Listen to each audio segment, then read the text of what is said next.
welcome to this time out with Marcus Ekure. Yes, the 2023 Guber election is finally here and done. And there seem to be a whole lot of questions in the air trailing the results of the election. The APC is challenging the results and they're saying that it does not reflect, the state of affairs or what it should be.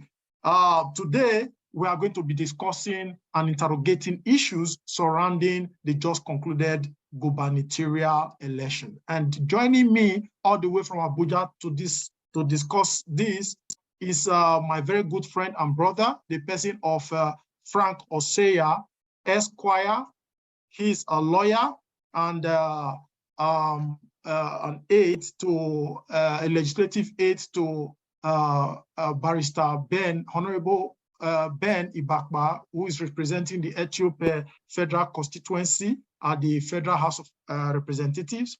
Then I also have my brother all the way from Manchester, the person of Comrade Akbesire Murakbo. He is the PGWW, that's PG Worldwide, former PG Worldwide and founder of the Urobo World United Union. Good to have you guys on board, please. Thank you.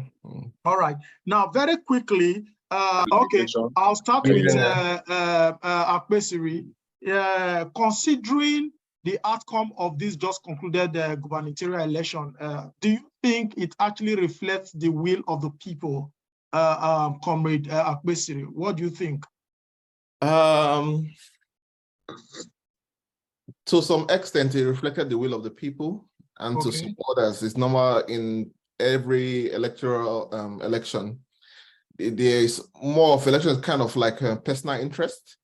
So some certain terms of people, it was okay for them. For me personally, I kind of have close relationship with the two aspirants. Okay. On the other hand, Sherif, the speaker, is kind of, he might not be as decorated, but this election shows that anybody can be out there. Okay. You don't have to have all the degrees, or you don't have to have all the charisma. So some certain kind of people who look up to the Sherif and might not be as exposed educationally. It means that I can be a governor tomorrow. Just like the Ukrainian president, he's a comedian, but now he's fighting the biggest war with Russia. So to some certain kind of people is their will. And now I would like to come to Barrister Frank Oseya. You are a lawyer, and looking at the result of the just concluded Guber election and going down history or memory lane, I want us to compare 2019 and 2015 results with the just concluded results they declared. Now, mind you, the total registered voters for this election currently stands at 3,221,697 voters. That's going by the voter register.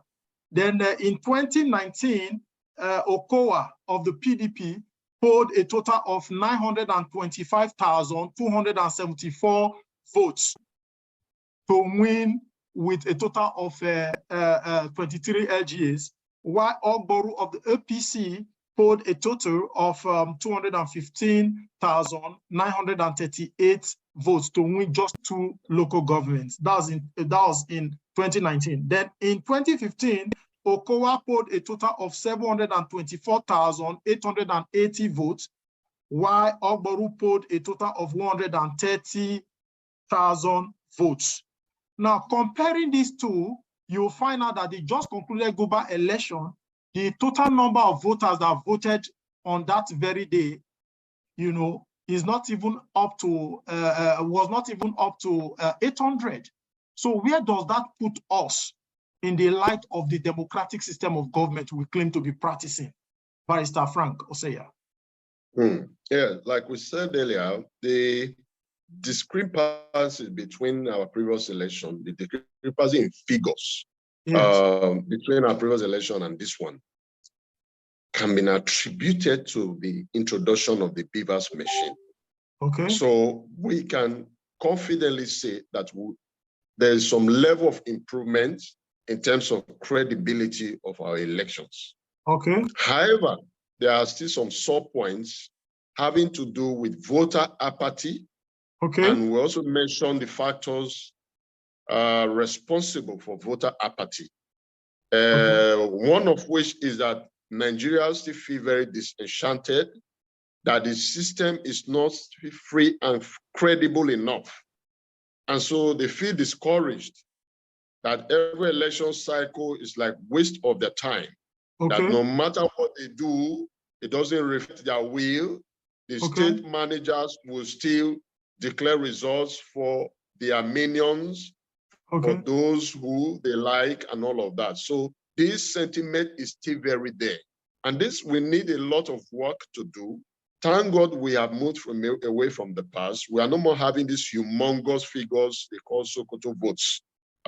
People just manufacture figures from nowhere. Votes are beginning to count, and we can speak to that right now in seeing that the numbers have tapered down remarkably. That's to show you that the system is purifying. The crucible is hotter now. Okay, so politicians are even beginning to be afraid now, knowing that the system is getting purer. Gone are the days where people will just come and say, leader, leader. People will just begin to follow you like a sheep. That is no more the case. Power has gone back to the people now.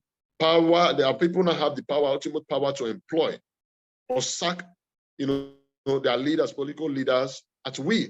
And so they are scared. You see the political class now, they are scared as we speak. This election has retired a lot of political heavyweights. Bookmakers are awestruck because the figures actually were not, some of the indices were not what was predicted. Okay, so it shows that we have made massive progress and we can improve on it for future elections. Okay, now in your own opinion, Barrister Frank, what would you describe, or how would you put it? I want to know, what do you think were some of those factors that worked against Ovioma Agege? Because just before the election, the popular paradigm was actually on the part of Agege winning the election. So it's actually the result of the election is coming as a surprise to a whole lot of Deltans. So what factors would you really say worked against Agege in this just concluded Guber election? I think the number one thing is what we have mentioned just now, voter apathy. Okay. Voter apathy, so that it seems like only the political actors and their followers actually voted. Okay. Okay. A massive amount of the electorate were already disenchanted with what happened at the presidential elections. They still feel angry that their hope in Peter Obi was dashed. And they still feel that that election was rigged. And so they were already discouraged right from the word go that, well, if it can go like this, then even the state and House of Assembly's election will follow the same way. So a whole lot of voters, those who have registered, sat home on election day. That is one. Secondly, the same sentiment flowing from the ruling party, a lot of Nigerians were already very angry with the APC because of the hardship, that actually got very acute even during the period of the election because of the Naira swap thing. There was no fuel. So Nigerians were very, very angry with the APC already. So you will see that sentiment also flowing down to the state. So we don't want to hear anything APC. That one actually played out. The same way also played against the PDP because some persons were already very, disenchanted with the PDP. They felt that the PDP has been mismanaged Delta State for the past 24 years, and then they wanted a paradigm shift, actually. Okay. But you see, both sides had these sentiments playing, out to affect their different chances. Then we also saw the issue of what some I've termed as home enemies or saboteurs. Okay. Don't forget, all of the political parties feeded Urobo candidates. Yes. And so you would imagine that the votes that would be, all of the votes that was maybe perhaps supposed to be for Omo Agege would be shared now by the other Urobo candidates from the other political party. I'll give you an example. The Ogboru factor actually came to play again. I wouldn't want to go to the issue of this, the quarrel over who betrayed who, and all of that. But you could see that immediately after the elections results were announced, Ogboru was the first to congratulate Sherif, and there are pictures and videos all over the place. To that effect. The man I saw the videos. He actually deliberately contested in order to take his pound of flesh against Omo Agege. But so do you think? But do you think on the Ogboru's factor? I was going to come there just now. Do you really think, because some persons are of the opinion, or are saying rather, that Okowa actually was responsible for Ogboru's candidacy. He was the one that sponsored Ogboru as a kind of destabilizing factor against Agege's ambition. What do you really think about that? Yes, like I said, I wouldn't want to speak to conspiracy theories. These are all conspiracy, so they may be right. So I don't know. They may be wrong too. But I would like to look at it practically, so that if the votes that were garnered by Ogboru were supposed to be meant for Omo Agege, as it were, the man has reduced Omo Agege's votes by contesting in this election. Also, so the same thing too would also happen for the other candidates. So these and some of the other issues actually play that. But don't forget, a lot of people also voted for the PDP. A lot of people, because you cannot tell me, well, we have, for the first time now, we are having a House of Assembly that's going to have a lot of APC House of Assembly members. Are you also going to say, what do you say about that? Mainly from the data central region, as very good. Okay, so you must look at it from both ends. But also remember that we have APC senators now. Yes. For data central and data south. Yes, but you could. What do you say about that? Barrister, I don't think this is. You see, this election was very balanced, somewhat. 360,000, 240,000. Also, inside of the APC. So we can say it was a close call. Okay, so but barrister, this is not the first time APC will be having a reasonable or a large number of House of Assembly members, because I recall it happened, I think in 2015, when Ogboru contested, and they won some of the seats, I think about 8 or 9, I think 2015 and I think 2019 as well. You know, so yes, Labour Party. I think that should be 2015. So this is not the first time. But let's talk about the margin. You made mention of the margin in number, but more critically, I want us to look at the number of AGs. Now, out of 25 AGs, Labour Party, APC won just 4, while PDP won 21. What do you have to say about that? Does that not spare, you know, some level of malpractices or something? Well, APC won 4 local governments. Some call them the EU local governments. Yes. Ughelli North, Ughelli South, Udu, and Uye. Yes. These are all in data central. These are the strongholds, known strongholds of the APC. From beginning. So does that not reflect the truth of the matter? If we're having this kind of thing from perhaps Nyosha Oshimile, then you will say, so you look at the figures and you look at the reality on the ground. I don't really see where this one is coming from. Okay, having said both parties, if we want to talk about electoral shenanigans, okay, we can say all parties were guilty. Talk about vote buying, all parties were guilty.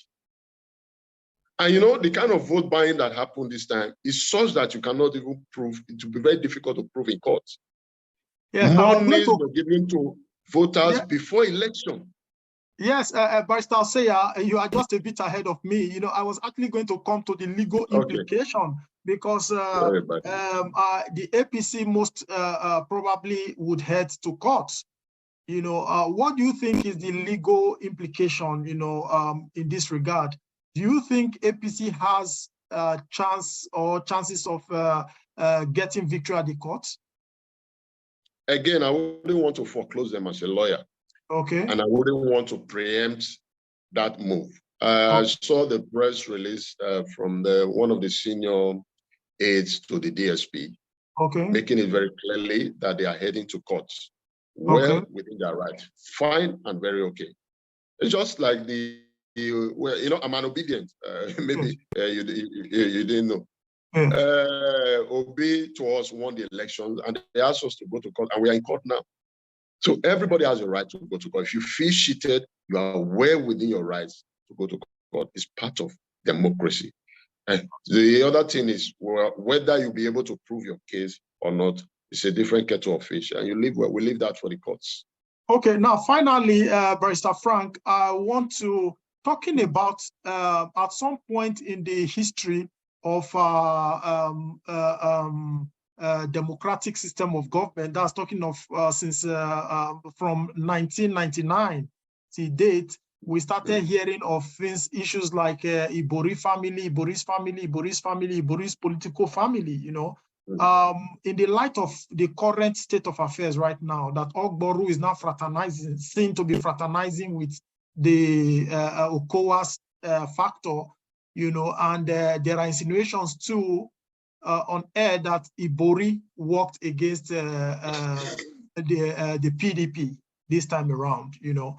Where do you think that places Ibori as the political lord or godfather, you know, of the PDP?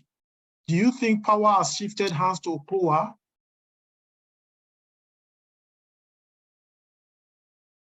Now, I look at the whole scenario or the situation as it is, and I see perhaps the hand of God playing out.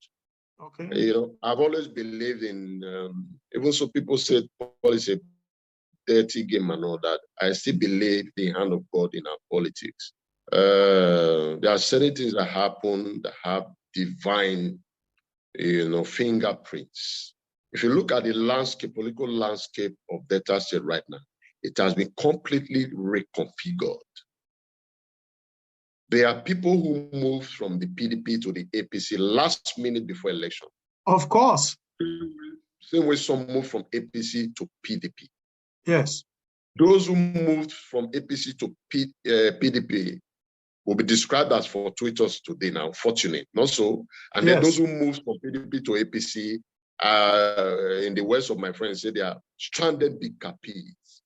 But if you look at some of them, yes, these were actually spent forces already, political deadbeats, pretending to powers. Let's be honest with ourselves. My job is that political heavyweight, those who have been pretending to be what have you, have been demystified. Some don't even have any electoral value. Of course. They are just there to share the patrimony from every 4 years to another 4 years. Look, it's that time we have serious people. We need to sift the grains from the shaft, and nature is helping us do that already. Bye-bye to bad rubbish. Okay? Let's have new blood. I don't care. The parties forget nomenclature. To me, they are all the same. We have our brothers, friends across board. We are all part of the same system. But what will make the difference is value.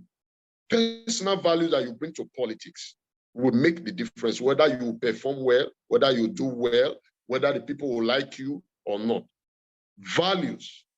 So, but thank God that the people have recognized real values now. We are sifting the grains from the shaft. Now to the Bori factor. Something played out in this election that up to now still leaves me aghast. My principal, Ben Ibagba, actually contested the election with the Boris daughter, Agege. Yes. And she won right from the primaries to election and won. And I give it to Ben, a very peaceful, lovable man, not because I'm with him. He's a man of peace, and his values are in sync with mine. Politics of values. That's why I worked with him. And to date, I still will work with that man. If God blesses me, he takes up another office. These are the kind of people we need. Even with the shenanigans that played out, we told Ben to go to court. You know, Honorable Ben said he's not going to court. That he values relationship more than litigation. That the Boris are his brothers from the same place. He still sees Boris as his godfather, is somebody he respects, and all of that. And the man let go. Do you believe during this election, the same Agege Boris worked against his own party in favor of the APC? What kind of politics is that? For God's sake, forget. I just want to be dispassionate at this point in time. What kind of politics is that? You mean Boris' daughter? You mean Boris' daughter worked against the PDP? In some party, yes. Or because you don't want somebody to be a leader, a political leader in that place. That is retrogressive politics. You fought your own party that gave you ticket just now. What kind of politics is that? Ethiopia West was a major battleground for this gubernatorial election. You see, if we want a better Delta state, yes, we must reduce this personal interest thing. Politics is not all about what we get personal every time. We must look at the bigger picture too. Delta State is in an all-time low. Even though I'm sympathetic to the party, we all know what is going on. This is not the Delta State of our dream. Of course. And we are appealing, I would like to use this medium now to appeal to the governor-elect. Whatever has been said in the past, it's time this is a golden opportunity to prove them wrong by performing in office. And I will beg the governor-elect to please ensure that these first 4 years, he uses this golden opportunity. It's a golden opportunity to turn the state around by way of infrastructure. Replicate what has been done in Rivers State, the nearest neighbor. Bring in Julius Berger to do roads, bridges, turn around the infrastructure of Delta State. Let's do away with all these local contracting firms that we want to justify by way of say local content. No, at the end of the day, the cost of using saying a local content and then using run-of-the-mill contracting firms to do shoddy jobs that will not last a year, the cost is far, far higher, outweighs the cost of outsourcing these contracts and doing quality jobs. So that is very important. Infrastructural turnarounds, then speak to the employment issue by starting. There's no need doing all these 8 points of agenda, 100 points of agenda. Once you can take off infrastructure, open up the state, massive quality roads and bridges. The next thing is to zero in on the ports, revamping of the 4. If we can take off those 4 ports and bring them to life so that we don't rely on Lagos alone. If we have those 4 ports in Delta State working, my brother, I tell you, the employment that will be generated alone, you will not believe it. In 4 years, we'll take off massive employment. A lot of jobs will be created, multiplier effects. So I appeal to the governor-elect to take off these 2 areas alone, and it will be fine. So that by 2017, we cannot have reasons, good reasons, to re-elect you. Thank you. Thank you so much. Thank you so much, Barrister Frank Oseiah. In case you are just joining us, we've been talking to Barrister Frank Oseiah, Esquire. He's the legislative aide to Honorable Ben Ibakba, representing Etio Federal Constituency in Abuja. You know, we've been speaking to issues surrounding the just concluded gubernatorial election in Delta State. You know, a whole lot has been discussed. You stay tuned and keep following METV. Then in subsequent editions, we hope to bring other guests from across other political parties who also share their thoughts on developments, you know, regarding the just concluded election for a balanced, purpose. At some point, we lost our brother, Akbesiri here, because he was with us initially, or perhaps he had some very important engagement and he had to just leave at some point. We're also going to, maybe in subsequent edition, get him on board to also continue his thoughts, to share his thoughts fully, on the 2023 Guber election. Yeah, we will not keep quiet. We'll keep speaking, we'll keep talking and making it real as it is, not garnishing anything, That is the policy here at METV. We they give them hot as it be. We not the garnish them because nobody pay us to do what we do. That's what we see. Thank you very much for staying tuned to us, and thank you for always supporting us. In case you have not subscribed to our channel, please do so and encourage your friends to do so. Meanwhile, I want to say a very big thank you to our guests today, Barrister Frank Oseiah. Thank you very much for always being there for us. Thank you. Keep flying and keep representing us well. God bless you. Saying bye for now. Bye. God bless you. Yeah. You're welcome. Bye.